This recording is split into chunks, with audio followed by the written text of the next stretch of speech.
గడిచిన 5 సంవత్సరాలుగా అధికారంలో ఉన్న తెలుగుదేశం ప్రభుత్వం రైతుల యొక్క ప్రయోజనాలను మర్చిపోయింది, ఇచ్చిన వాగ్దానాలని పెడచెవిన పట్టింది.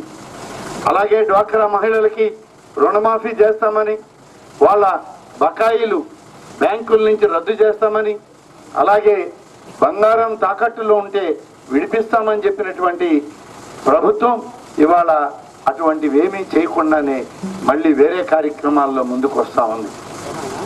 విద్యార్థులకి ఫీజు రియంబర్స్మెంట్ భవిష్యత్తు లేదు. ఇవాళ గతంలో ఫీజు రియంబర్స్మెంట్తో అనేక వేల మంది డాక్టర్లు అయ్యారు, ఇంజనీర్లు అయ్యారు.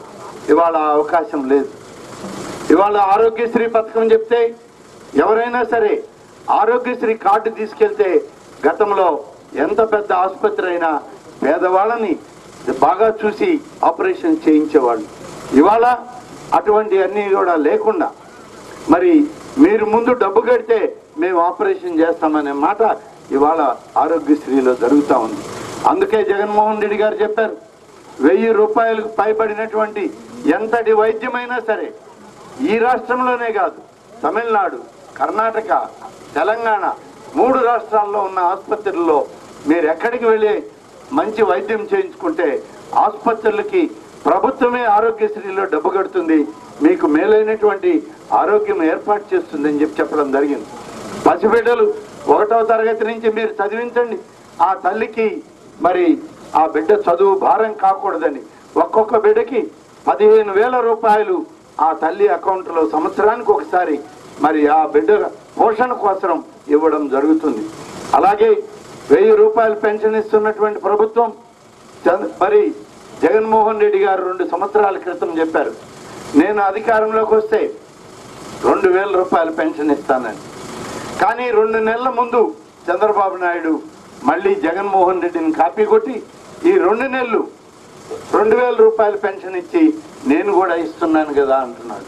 అందుకనే ఇవాళ జగన్మోహన్ రెడ్డి గారు చెప్పడం జరిగింది, దళితులు గిరిజనుల యొక్క ప్రయోజనాల కోసం 45 సంవత్సరాలకే 3,000 రూపాయల పెన్షన్ ఒక్కొక్కరికి ఇవ్వడం జరుగుతుందని చెప్పి ఆయన హామీ ఇవ్వడం జరిగింది.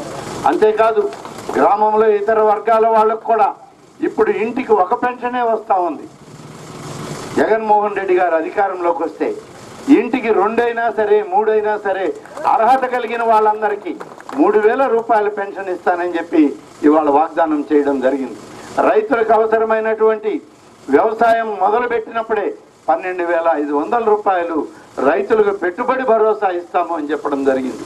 అలాగే మహిళలకి రేపు ఎన్నికల తేదీ 11వ తేదీ వరకు ఎంత అయితే వాళ్ళు బకాయి ఉంటారో అంత బకాయి కూడా రుణమాఫీ చేసి వడ్డీ లేని రుణాలు మహిళా సోదరీమణులకు ఇస్తానని హామీ ఇవ్వడం జరిగింది.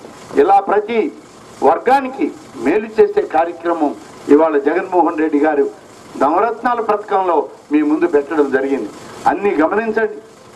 గతంలో జరిగినటువంటి మోసం, గతంలో జరిగినటువంటి మనం వంచన ఇవన్నీ చూసి ఇవాళ మళ్ళీ మోసపోకుండా జగన్మోహన్ రెడ్డిని దీవించండి అని చెప్పి ఈ సందర్భంగా కోరుతూ ప్రతి ఒక్కరికి 2 ఓట్లు ఇస్తారు.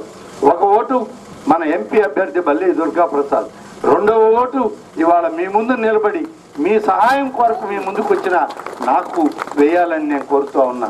2 ఓట్లు ఫ్యాన్ గుర్తుకు వేయండి. మీకు సేవ చేసే భాగ్యాన్ని జగన్మోహన్ రెడ్డి గారితో కలిపి మేమందరం కూడా మీతోటి ఉంటాము. ఈ ప్రాంత ప్రయోజనాలకి మేము కలిసి పనిచేస్తామని తెలియజేస్తూ